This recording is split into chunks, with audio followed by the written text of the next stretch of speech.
may be hard to believe with this plummy British accent, but I spent the first 8 years of my life in Tenafly, New Jersey. Much like yourself, in the New Jersey boy. What does it mean for a New Jersey boy to score a film about Bruce Springsteen?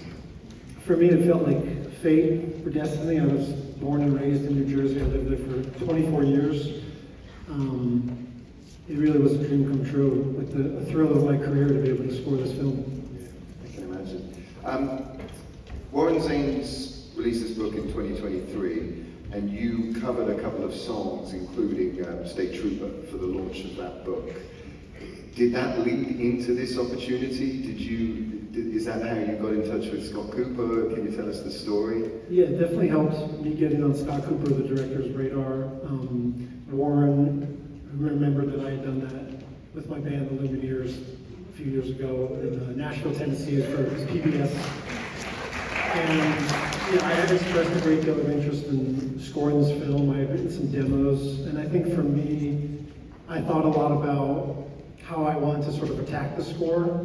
I think I thought more about what I wanted not to do versus than what I wanted to do, and I think I wanted to sort of stay away from an overly polished sound. I have this kind of crummy upright piano in my home in Denver. Nickname is Firewood. Please explain the nickname. I've heard this, but tell us why it's called Firewood. So long story short, I have a piano tuner in Denver, Colorado. His name's Michael Jackson. He's about, true story, he's about 6'5". He's originally from Los Angeles. And many years ago, I said, Michael, he was tuning my piano, and I said, what do you think of this piano? It's my favorite piano. And he stopped what he was doing and he said, Barber, it's Firewood. I think the myth was sort of born from that, and that was sort of my first, this is the instrument for the Bruce Springsteen film. I mean, it sounds like an engineer's worst nightmare, but... Yeah, there was actually a funny story. We were recorded at the power station in New York City, which was very meta for the film. It's part of Bruce's story, right? Did a lot of his biggest hits, and a lot of the film was actually recorded in that kind of tiny live room that is the power station. And yeah, I forgot where I was going. You mentioned you wanted this to sound a certain way. Obviously, Nebraska is Bruce's slimmed down record. It's him. It's very sparse. Was that so? You wanted to make sure that the score reflected that? Yeah, I think I wanted to make sure that anyone watching the film never confused a piece of an original cue for like a B-side or something that could have been off Nebraska. So I stayed heavily away from acoustic guitar cues. I think there's one acoustic guitar cue in the whole movie, and it's performed in such a way that would never be mistaken for a Bruce Springsteen song. It's a very odd way I performed it. I did a lot of electric guitar, as you heard in those first two cues. The Firewood piano, did some strings, but nothing too big for the film. Wanted to try to keep that vulnerable sort of sparseness there. So. Yeah.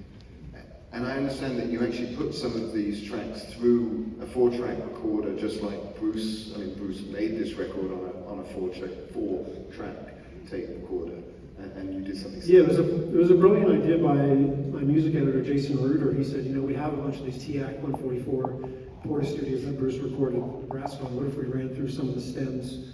So I think we ran through some of the pianos and some of the glockenspiels and sort of some of those percussive instruments through the TAC 144, which kind of gave it this almost distorted, grainy quality. It's quite a basic, it's something that people can just go and get, right, back then? Yeah, it's very consumer grade, not professional at all. So.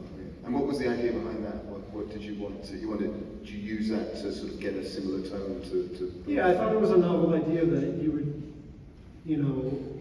sort of go back to that time and use, Brian Eno sort of talks about the things that are inadequate at the time become later sought after, decades down the road, like distortion or whatever have you. And that sort of, people pay good money for that crappy Porta studios these days, but at the time that was sort of like the best money could buy at the consumer grade level. So. Yeah.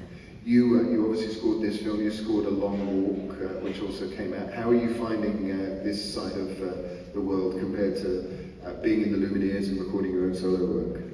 I love it. I feel like I'm in awe to be here to watch everybody perform tonight, the Splat, Volker, to know Hugh Brunt, the conductor, to play with this insanely talented orchestra, to be here for me. It's a truly honor to be here.